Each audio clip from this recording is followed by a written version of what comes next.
हे guys welcome. इस video में हम वेर कॉन्स्ट और लेट के बारे में थोड़ा पढ़ने वाले हैं। एक्चुअली एक ब्लॉग है जिसमें कि इन्होंने अच्छे से एक्सप्लेन किया है और लिंक मैं आपके साथ शेयर कर दूंगा। लेकिन इस ब्लॉग में जो भी लिखी हुई इसमें से जो समझने वाली बातें मैं आपके साथ शेयर करना चाहता हूँ। और इस तरह के क्वेश्चन इंटरव्यू में पूछे गए होते हैं, तो एक बार देख लेते हैं कि ये क्या बताना चाहते हैं। जैसा कि हम जानते हैं, इन्होंने ये लिखा है var and let create variables that can be reassigned another value. Right, इनका ये कहना है कि आप वेर को लेके लेट से एक्स इक्वल टू आप 4 लिखते हो तो आप एक्स इक्वल टू बाद में 33 भी कर सकते हो। सेम लेट वाई के साथ भी ऐसा कर सकते हैं और उसमें कोई एरर नहीं आएगा। अगर मैंने दिया वाई इक्वल टू फिर बाद में 4, राइट। अगर मैं इसको रन करूँ तो आप देखेंगे कोई एरर नहीं आ रहा है यहाँ पे। तो ये काम करता है। इनका ये कहना था const create a constant variable that can not be reassign another value. यही चीज़ हम अगर कॉन्स्ट के साथ करेंगे तो आप देखोगे ये एरर आ जाएगा। और यही चीज़ मैं रीरन करूँगा तो आप ही देखिए, assignment to the constant variable, मतलब आप कांस्टेंट वेरिएबल को रीअसाइन कर रहे हो। तो इससे क्लियर हो गया कि ओके ठीक है, वेर एंड लेट को आप रीअसाइन कर सकते हो। ठीक है, developer should not use var any more, they should let और कॉन्स्ट इंस्टेड। यानी कि वो बोल रहे हैं कि वेर मतलब अब यूज़ नहीं करना चाहिए, क्योंकि ES6 के बाद से हमें लेट और कॉन्स्ट हमें मिल चुकी है। तो ज़्यादा प्रीफर करते हैं लोग। If you are not going to change the value of variable it is good to practice const. जाहिर सी बात है, जैसे पाई की वैल्यू अगर आप कॉन्स्ट यूज़ करना चाहते हैं तो आप ऐसे वेरिएबल के साथ यूज़ कर सकते हैं इसकी वैल्यू चेंज नहीं हो, जैसे पाई हो गई, या फिर आपका डेटाबेस कनेक्शन, या फिर ताकि कोई ओवरराइट ना कर दे। तो इस तरह की चीज़ें अब यहाँ पे इन्होंने डिफरेंस समझाया। तो इन्होंने पहला बात किया स्कोप ऑफ वेरिएबल, दूसरा है रीडिक्लेरेशन एंड रीअसाइनमेंट, तीसरा है होस्टिंग। तीनों को समझते हैं। स्कोप ऑफ वेरिएबल क्या होता है? जैसा कि हम जानते हैं कि पहले ES6 के पहले हमारे पास कितने तरह की थी? 2 थी, एक ग्लोबल और एक दूसरा फंक्शन। तो इन्होंने यही बताया। और जैसा कि हम जानते हैं कि ES6 के बाद जो हमारा हमें लेट और कॉन्स्ट मिला है उसके बाद हमें ब्लॉक स्कोप भी आ गया। तो इन्होंने ये बताया कि तो इस केस में अगर आप वेरिएबल क्रिएट करते हैं यूजिंग वेर तो उसका स्कोप क्या रहेगा, ग्लोबल या लोकल। तो जो मैं अभी फंक्शन बोल रहा था, फंक्शनल स्कोप, बेसिकली मैं क्या बात कर रहा था, लोकल स्कोप। तो अपने पास ग्लोबल और लोकल स्कोप रहता है किस केस में, जब आप वेर यूज़ करते हैं। लेकिन यहाँ पे अगर आप वही लेट और कॉन्स्ट यूज़ करते हैं तो वहाँ पे आपको कौन सा स्कोप मिल जाता है, ब्लॉक स्कोप, जो कि इन्होंने आगे एक्सप्लेन किया है। ठीक है, और इसको आगे देखते हैं। लेकिन अभी के लिए इन्होंने क्या एक्सप्लेन किया है कि अभी अपने पास अगर वेर है तो ग्लोबल और लोकल स्कोप रहेगा। अब ग्लोबल स्कोप पता है, जैसे कि इन्होंने एग्जांपल दिया, जो भी वेरिएबल आउट ऑफ फंक्शन आप जो भी डिक्लेयर करते हो, क्रिएट करते हो, सारे ग्लोबल स्कोप में रहते हैं। यानी वो कहीं पर भी यूज़ हो सकते हैं। ठीक है, यानी कि वो दुनिया हो गया, कंप्लीट वर्ल्ड में कहीं पर भी। मतलब आपके घर के जैसे फंक्शन एज अ घर समझ लो, आपका घर है और अगर कोई भी फंक्शन के बाहर है तो समझिए कि वो ग्लोबल है। ठीक है, और आप उसको अपने घर में भी यूज़ कर सकते हो, ये जो भी ग्लोबल डिफाइन है। लेकिन जो वेरिएबल आपके घर में यानी फंक्शन में डिफाइन है वो आप घर के बाहर यूज़ नहीं कर सकते। जैसा कि हम जानते हैं, एग्जांपल के लिए आप नॉर्मली ये देख लीजिए, अगर मैं यहाँ पे normally var x equal to x से कर रहा मैं डिक्लेयर, ठीक है, 3 कर रहा। अगर मैंने फंक्शन बनाया टी नाम से और मैं यहाँ पे कंसोल डॉट लॉग कर रहा एक्स, और अगर मैं टी को कॉल किया, ठीक है, ये बेसिक है लेकिन थोड़ा कॉन्सेप्ट क्लियर हो जाएगा अपना अगर नहीं है तो। अगर मैं रीरन करूँ तो आप ये देखिए यहाँ पे 3 आ रही है, राइट। इसको मैं वापस क्लियर करके वापस आपको दिखा देता हूँ। तो ये देखिए, ठीक है, 3 आ रही है, ये एक्सेसिबल। लेकिन वही चीज़ मैं इसको मूव कर देता हूँ अंदर, ठीक है, और अब मैं बाहर कंसोल डॉट लॉग कर देता हूँ। तो आप यहाँ पे क्या देखेंगे, बाहर करने के चक्कर में कुछ और बाहर हो गया। सो मैं इसको बाहर कर देता हूँ और इसको सेव करूँगा और वापस अगर रन करता हूँ फाइल, तो ये देखिए एक्स इज़ नॉट डिफाइन। क्यों? क्योंकि जो एक्स का स्कोप है वो हमारा लोकल है। इस केस में हमारा स्कोप एक्स का क्या था, लोकल। तो जैसा मैंने बताया कि हमारा ग्लोबल और लोकल है, यानी घर की चीज़ें आप बाहर यूज़ नहीं कर सकते। ठीक है, इन्होंने यही बताने का ट्राई किया यहाँ पे। तो ये चीज़ में हमने ग्लोबल देखा और इन्होंने यहाँ पे लोकल स्कोप में एग्जांपल दिखाया। जैसे कि आप देख रहे हो सारा का सारा वेरिएबल प्रिंट फंक्शन के अंदर है, और आप उसको प्रिंट जब कॉल कर रहे हो उसके बाद इनको लगा कि जब मैं प्रिंट कॉल कर दूंगा, मतलब लगा नहीं, जब समझाना चाह रहे हैं, तो उसके बाद नंबर को यूज़ कर सकते हो। ठीक है, ऐसी बात नहीं है क्योंकि ये सारे घर के अंदर है तो बाहर एक्सेसिबल नहीं हो सकती, इसलिए क्या बोल रहा है, नंबर इज़ नॉट डिफाइंड। ठीक है, घर के अंदर जो है, बाहर अगर चिल्लाओगे तो फिर कोई समझेगा क्या, नहीं, राइट। तो यहाँ पे वही बताना चाह रहे थे, how to redeclare and reassign variable declared with var. तो सिंपल है, जैसे कि मैंने अभी जस्ट चेक किया। ठीक है, वेर को आप रीडिक्लेयर कर सकते, डिक्लेयर करके रीअसाइन कर सकते हो, या बार बार रीडिक्लेयर भी कर सकते हो। एग्जाम्पल के लिए अगर आपको लगा वेर एक्स, ठीक है, इसको आप अगर x इक्वल टू 33 करोगे तो इसको बोलते हैं रीअसाइन करना। ठीक है, रीडिक्लेयर करना मतलब आप कह रहे हो वेर x इक्वल टू 44। ठीक है, अब यहाँ पे जो x की वैल्यू होगी क्या होगी आपको पता है, 44 ही आएगी क्योंकि लेटेस्ट है। ठीक है, सबसे लास्ट में तो ओवरराइट कर दिया उसने। तो इसने ये बताया कि रीडिक्लेयर कर सकते हो प्लस रीअसाइन कर सकते हो वैर के केस में। और यहाँ पे इसने ये बताया कि आप यहाँ पे इफ़ यू हैव वैर keyword the name of variable, यहाँ पे नंबर यूज़ किया and initial value 15, if initial value is not provided default value will be undefined. ठीक है, एग्जांपल के लिए इन्होंने, अगर आपको जैसे अभी पता नहीं कि आपका एक्स का वैल्यू क्या होने वाला, बाद में करने वाले हो, ठीक है, तो इस केस में आप अगर एक्स को सेव करते हो यहाँ पे, मतलब इस फाइल को री रन करते हो तो अनडिफाइन आएगा। ठीक है, जब कुछ नहीं आपने असाइन किया तो अनडिफाइन मान के चलते, ये समझा रहा है। ठीक है, तो इन्होंने यही समझाया। अब इन्होंने ये भी समझाया कि यहाँ पे कि आप रीअसाइनमेंट कर सकते हो, जो जस्ट हमने देखा यहाँ पे how to hoist variable declared with var. तो बेसिकली जब भी आप वैर कीवर्ड यूज़ करते हैं तो होस्टिंग परफॉर्म हो जाते हैं, यहाँ पे लेट और कॉन्स्ट में भी होती है। ठीक है, इस केस में होस्टिंग हो रहा मतलब क्या कि जब भी आप मतलब कोई भी डेटा इन द सेंस में वेरिएबल बोल रहा, ठीक है, आप यूज़ कर रहे हो, जब भी मतलब उससे पहले जब तक उसका नामो निशान है नहीं। एग्जाम्पल मैं यूज़ कहाँ कर रहा, कंसोल डॉट लॉग ऊपर कर रहा और एक्स नीचे डिक्लेयर कर रहा। ठीक है, इस केस में अगर मैं इसको सेव करूँगा तो आपको पता है क्या आएगा, यहाँ पे अनडिफाइन आएगा। क्यों? ये यहाँ पे ऐसे इसलिए काम कर रहा है क्योंकि यहाँ पे एक टर्म है, कॉन्सेप्ट है जिसको आप बोलते हैं होस्टिंग। ठीक है, मैं इसको होस्टिंग बोलता हूँ लेकिन इसको होस्टिंग बोलते हैं क्योंकि HOI हो ही है।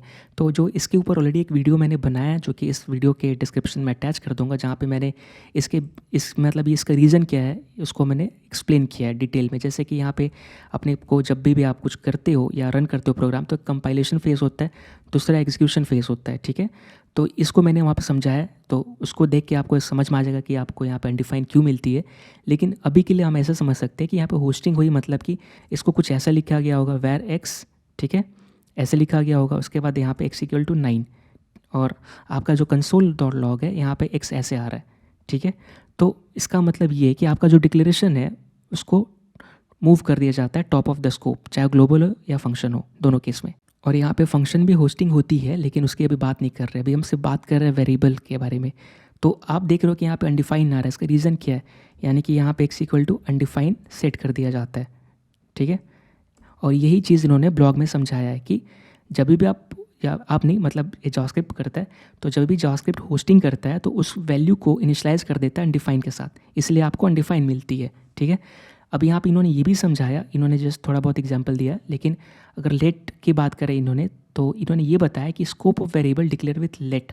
ठीक है, यहाँ पर अगर लेट यूज़ करके वेरिएबल डिक्लेयर करते हो तो उसका स्कोप क्या होगा, इन्होंने बताया ग्लोबल, लोकल और ब्लॉक स्कोप। ठीक है, मतलब इन्होंने क्या बताया कि अगर यही चीज़ को आप ब्लॉक मतलब ये ब्लॉक हुआ। ठीक है, अगर मैं यहाँ पे x यहाँ पे लेट x=4 करता हूँ, ठीक है, और या 5 कर देता हूँ, मेरा लकी नंबर आज के लिए, और मैं कंसोल डॉट लॉग x करूँगा और इसको मैं रन करूँगा तो आप देखोगे यहाँ पे 5 आ जाएगा। यही चीज़ मैं यहाँ पे अंदर मूव कर देता हूँ, ठीक है, और इसको मैं बाहर रख देता हूँ, सेम चीज़ है। ठीक है, बस मैंने पोजीशनिंग चेंज कर दी है। इसके बाद अगर मैं इसको रन करूँगा तो आप देखो यहाँ पे एरर आ गई, x=not-defined। मतलब आप देख रहे हो सिर्फ करली ब्रेसेस से कितना प्रॉब्लम हो गया इसको, मतलब ये पहचान ही नहीं पा रहा कि क्या है, राइट। वही चीज़ अगर मैं वैर कर दूँ तो क्या होगा, और मैं फिर से अगर इसको क्लियर करूँ और रन करूँ तो 5 आ गया। इसका मतलब क्या, वैर का स्कोप क्या होता है, ग्लोबल और लोकल, यानी फंक्शन। क्या ये फंक्शन है, नहीं, राइट। तो यहाँ पे इसका जो स्कोप है आप देख सकते हो क्रिएट नहीं हुआ है ना ये चीज़, और आप देख सकते हो कहीं भी एक्सेसिबल है, इसके अंदर भी, इसके अंदर लिखा फिर भी बाहर एक्सेसिबल है। वही चीज़ आप कॉन्स्ट कर दो, ठीक है, अभी जस्ट लेट के साथ देखा था, कॉन्स्ट करके हम सेव करके देखेंगे तो सेम एरर आ जाएगा। क्यों? क्योंकि लेट और कॉन्स्ट दोनों का स्कोप ब्लॉक होता है, तो ये ब्लॉक है। अब ये ब्लॉक कहाँ कहाँ आपको मिलता है, फॉर लूप में मिलता है। ठीक है, फॉर लूप में आप यूज़ करते हो, स्विच में भी यूज़ करते हो, इफ़ कंडीशन में यूज़ करते हो। तो जहाँ जहाँ आपको ये करली ब्रेसेस बंद और चालू दिखते हैं उसको क्या बोलते हैं, ब्लॉक। यानी कि यहाँ पर आप ब्लॉक स्कोप लेट कॉन्स्ट अगर यूज़ करोगे तो ब्लॉक स्कोप चालू हो जाता है उसका, ठीक है, या इसका ब्लॉक स्कोप में ही आता है, ऐसा बोल सकते हो। यानी एक तो आप ग्लोबल मतलब आप समझ लो क्या, आपका घर, सॉरी आपकी दुनिया, वर्ल्ड, ठीक है। दूसरा आप यहाँ पे समझ लो फंक्शन या लोकल, ठीक है, लोकल मतलब आपका समझ लो आपका हाउस, ठीक है। और आप अगर ब्लॉक बोलते हो तो ये समझ लो आपका रूम, ठीक है। तो अगर कोई एक रूम में है, ठीक है, तो दूसरे रूम में उसको कोई यूज़ नहीं कर सकता। तो एग्जाम्पल के लिए मैं बस बता रहा था, एक वेरिएबल अगर एक रूम में है, अगर वो लेट और कॉन्स्ट यूज़ हो रहा है तो दूसरे रूम में एक्सेस नहीं कर सकते। अब आप बोलोगे इसका फ़ायदा क्या है, मतलब मुझे क्यों इसका ज़रूरत पड़ रहा है कि भाई ब्लॉक स्कोप भी चाहिए। तो बहुत जगह यूज़ होता है। एग्जाम्पल के लिए आप ये देख लीजिए, ये फॉर लूप मैंने यूज़ किया, ठीक है, और ऑफ किस पे यूज़ करते हैं आपको पता है, इन यूज़ करते हैं ऑब्जेक्ट में, तो ऑफ यूज़ करते हैं एरे में। तो यहाँ पे आप देख सकते हो कि मैं यहाँ पे x का वैल्यू मतलब बेसिकली कहीं पे x यूज़ करना चाहता हूँ, ठीक है, ऐसा करके। अब आप देखोगे कि फॉर लूप में मैंने वैर x ऑफ ऐसे यूज़ किया है और यहाँ पे प्रिंट कर रहा। अब आप देखो लूप ख़त्म होने के बाद भी यहाँ पे मेरा आउटपुट क्या आएगा, 2 आएगा, राइट। अगर मैं इसको रन करूँगा, ये देखिए, तो क्या आ रहा है 1 2, क्योंकि इसमें 2 एलिमेंट है तो एक एक करके प्रिंट हो गया। और दूसरा जो लास्ट वाला 2 है कहाँ से आ रहा है, ये तो एक प्रॉब्लम है, राइट, क्योंकि मैं ये जो x यूज़ किया था वैर के साथ, इसका बस इसलिए यूज़ किया था कि ताकि फॉर लूप में यूज़ कर सकूँ। लेकिन अब लूप ख़त्म हो गया फिर भी मेरा वैर x का वैल्यू यहाँ पे मिल रहा है, तो मुझे ज़रूरत नहीं है ना, राइट। कभी आपको जो लूप आप चला रहे हो, आपको कोई चीज़ रिपीट में काम करना था और उस लूप के अंदर ही करना था, आपको अब वो डेटा बाहर भी एक्सेसिबल हो रहा है, तो ये कल को आपको प्रॉब्लम क्रिएट कर सकता है, राइट। अगर बहुत कोड बड़ी हो और किसी ने ऐसा वेरिएबल यूज़ किया जो कि आप भी यूज़ करने वाले हो और आपको नहीं पता कि उसको इनिशियलाइज़ किया गया कि नहीं किया गया, आप यूज़ कर रहे हो तो उसका डेटा आ जाएगा, राइट। तो इस तरह आप यहाँ पे अगर लेट यूज़ करते हो तो यहाँ पे एरर क्रिएट कर देगा। क्यों? क्योंकि ये बना देगा ब्लॉक स्कोप। और ये देखो अब क्या दे रहा है कि 2 इसको नहीं, x को नहीं जानता, तो ये अच्छी बात है, राइट, क्योंकि अब आप एरर फ्री प्रोग्राम लिख सकते हो, क्योंकि अब आपको पता है कि आपने जो भी वेरिएबल यूज़ किया ओनली ब्लॉक स्कोप तक ही सीमित है। लूप ख़त्म, इसका काम ख़त्म, गार्बेज कलेक्ट कर लेगा, गार्बेज कलेक्टर इसको कलेक्ट कर लेगा और आप यहाँ पे एरर फ्री प्रोग्राम लिख सकते हो। क्योंकि अगर आप x एरर आया, इसका मतलब आपने x कहीं डिफाइन नहीं किया या x को यूज़ नहीं हो रहा है, राइट, क्योंकि इसका काम बस इस फॉर लूप के लिए था। तो आई होप आपको ये समझ में आया होगा कि ब्लॉक स्कोप का काम कितना बड़ा है, यहाँ पे कितना मतलब मिसिंग चीज़ था ये। इन्होंने जैसे एग्जांपल दिखाया है कि इफ़ लूप स्विच, तो इतने सारे चीज़ें जहाँ पे आप कपल ऑफ अदर स्टेटमेंट भी है इन्होंने बताया और है भी, राइट, जैसे मैंने बताया, राइट, कि अभी जैसे मैंने आपको एग्जांपल दिया, ये कोई स्टेटमेंट नहीं है, राइट, लेकिन आप यहाँ पे अगर मैं लेट कर दूँ तो यहाँ पे काम करना चालू कर देगा। मैंने मिस कर दिया था, तो ये देखिए, राइट, तो स्कोप बन गई है। क्या कोई स्टेटमेंट है? नहीं है। तो यहाँ पे बताने के लिए उन्होंने बताया, लेकिन ऐसे भी काम कर रहा है, ठीक है, क्योंकि ब्लॉक हमने बनाया वहाँ पे। तो ये ब्लॉग यहाँ पे यही बातें कर रहा है। और अगर मैं नीचे स्क्रॉल करूँ तो इन्होंने बताया कि जैसा आपने जस्ट बात किया कि आप रीअसाइन कर सकते हो, यानी कि अगर मैं यहाँ पे लेट x इक्वल टू 3 कर रहा तो आप यहाँ पे x इक्वल टू 33 भी कर सकते हो, लेकिन रीडिक्लेयर नहीं कर सकते हो। अगर आप इसको रन करोगे तो कोई एरर नहीं आएगा, ठीक है, नहीं आया, क्लियर भी कर देते हैं इसको। लेकिन वही चीज़ आप रीडिक्लेयर करोगे तो एरर आ जाएगा, ये देखिए, राइट। तो आप रीडिक्लेयर भी नहीं कर सकते। इसका रीज़न ये भी हो सकता है कि जब भी आप लेट बोलते हो तो आप जस्ट बताते हो कि चलो, जैसे मैथ्स में आप लिखते हो, राइट, सपोज दैट, ठीक है। तो अगर आप बोल रहे हो कि लेट x इक्वल टू 3 और आप पूरा का पूरा इक्वेशन इस पर लिखने वाले हो, फिर से गलती से अगर आपने लेट x इक्वल टू 5 कर दिया वहीं पे, मतलब सेम स्कोप में, तो प्रॉब्लम है, राइट, क्योंकि आप फिर आपका इक्वेशन काम नहीं करेगा। इसका मतलब ऑलरेडी आप इसको एज अ मेन बेस मान के चल रहे हो और ये रीडिक्लेयर कर सकते हो, इसमें कोई दिक्कत नहीं। अगर मैं लेट x इक्वल टू 3 करूँ तो आप स्कोप के बाहर कर सकते हो, ठीक है। अगर आप यहीं पे करोगे तो एरर आएगा। अगर मैंने यहाँ पे 7 लिखा और अगर मैं रन करूँगा तो आप ये देखो यहाँ पे एरर आ जाएगी। लेकिन अगर इसको मैं बाहर मूव कर दूँ तो एरर आएगी? नहीं आएगी, क्योंकि अभी ब्लॉक ग्लोबल स्कोप में, लेकिन ये सेम स्कोप में आएगा तो इसको प्रॉब्लम है, ठीक है। तो इस तरह आप देख रहे हो कि ये इस तरह काम कर रहा है। और अगर इसको थोड़ा चेंज करके जो इंटरव्यू में पूछ सकते हैं, जैसे कि आपने लेट y इक्वल टू 43 किया, अब आप यहाँ पे कंसोल डॉट लॉग करोगे y, तो उसका आंसर क्या आएगा आपको पता है, 43, राइट। लेकिन अगर मैं नर्वस में मोस्टली क्या बोलता था, 3, क्योंकि नर्वस होना नहीं ना, सीधी सी बात है। ये ब्लॉक स्कोप में, ये ग्लोबल स्कोप में, ठीक है। अगर मैं एक और स्कोप बना दूँ, ठीक है, ये चीज़ यहाँ पे लेट z इक्वल टू या फिर लेट y इक्वल टू, मैंने यहाँ पे लेट से 90 कर दिया, तो क्या होगा, y का वैल्यू सेम होगा। अगर मैं रन करूँ 43 होगा। क्यों? क्योंकि इसका स्कोप अलग है, ये अलग स्कोप में है y, ये अलग स्कोप में है, राइट। ये है ग्लोबल स्कोप में, ये है ब्लॉक स्कोप में, ठीक है। आप डेटा कहाँ एक्सेस कर रहे हो? ग्लोबल स्कोप में। तो भाई जो ग्लोबल स्कोप में उसी का तो वैल्यू आएगी, है ना। आगे बात करिए तो इन्होंने सेम बताया लेट के बारे में, और आगे इन्होंने कॉन्स्ट के बारे में बात किया है कि उस केस में होस्टिंग कैसे होती है। दोनों केस में सेम होता है। अगर आपका वेरिएबल लेट होस्ट होता है तो बेसिकली उसको मूव कर दिया जाता है। फिर आप होस्ट ही मतलब क्या होता है कि उसको ऊपर उठाना। तो आपका लेट से जो भी आप वेरिएबल डिक्लेयर करते हो वो होस्टेड हो जाता है top of their global, local और ब्लॉक स्कोप, क्योंकि इसका स्कोप क्या होता है, ये तीनों है, लोकल, ग्लोबल, लोकल और ब्लॉक स्कोप। सो इसका तीनों स्कोप है, इसलिए ये बेसिकली इसका होस्टिंग जो होता है तीनों पे होता है, ठीक है। But there hoisting is little different from the one with var. जाहिर सी बात है, जैसा वैर में होस्टिंग होती है वैसा लेट के साथ नहीं होता। वैर के केस में क्या होता है कि वैर वेरिएबल जब भी होस्ट होता है तो उसको डिफ़ॉल्ट इनिशियलाइज़ कर दिया जाता है अनडिफाइन के साथ, जैसा कि हमने बात किया यहाँ पे, ठीक है। तो यहाँ पे अगर आप console.log x कर रहे हो और यहाँ पे वैर x इक्वल टू 3 कर रहे हो, तो इसको आपका इंटरप्रेटर ऐसा समझेगा, बेसिकली जब ये रन करेगा तो आपका x इक्वल टू अनडिफाइन हो गया, ठीक है, इसको ऐसे समझा जाएगा। और स्पेलिंग रॉन्ग है। और नीचे आपका क्या आएगा, यहाँ पे console.log x आ जाएगा, फिर x इक्वल टू 3, ठीक है, ऐसा कुछ समझा जाएगा। लेकिन यही चीज़ लेट के साथ क्या होता है, यहाँ पे इसने लाइन लिखा है, let variable are hoisted without default initialization, मतलब कि इसका कोई इनिशियलाइजेशन ही नहीं होता। इस केस में अगर आप लेट यूज़ करोगे तो एरर क्यों थ्रो करता है, देखो अगर मैं इसको लेट कर दूँ और अब इसको मैं कमेंट कर दूँ, इसको मैंने समझाने के लिए लिखा था, ठीक है, और अभी अगर मैं इसको रन करूँगा तो एरर क्या आ रहा है यहाँ पे, reference error can not access x before initialization, ठीक है, मतलब इनिशियलाइजेशन के पहले एक्स यूज़ नहीं कर सकते। इसका मतलब एक्स का इनिशियलाइजेशन हुआ ही नहीं है और आप यूज़ कर रहे हो, इसका मतलब ये हुआ। इसका मतलब कि इसने ये बताया कि इस केस में आपका let x equal to undefined नहीं है, इसको कुछ इनिशियलाइज ही नहीं किया गया। आपका ये वाला चीज़ जो है जावास्क्रिप्ट में, मतलब वैर के केस में हो रहा है, इस केस में ये हो ही नहीं रहा, ठीक है। इसी केस में इसीलिए क्या हो रहा है कि जब ये एक्स इनिशियलाइज नहीं है तो यहाँ पे एरर थ्रो कर देता है, ठीक है। मतलब एटलीस्ट एक्स में कुछ होना चाहिए तभी तो आप नीचे यूज़ कर पाओगे।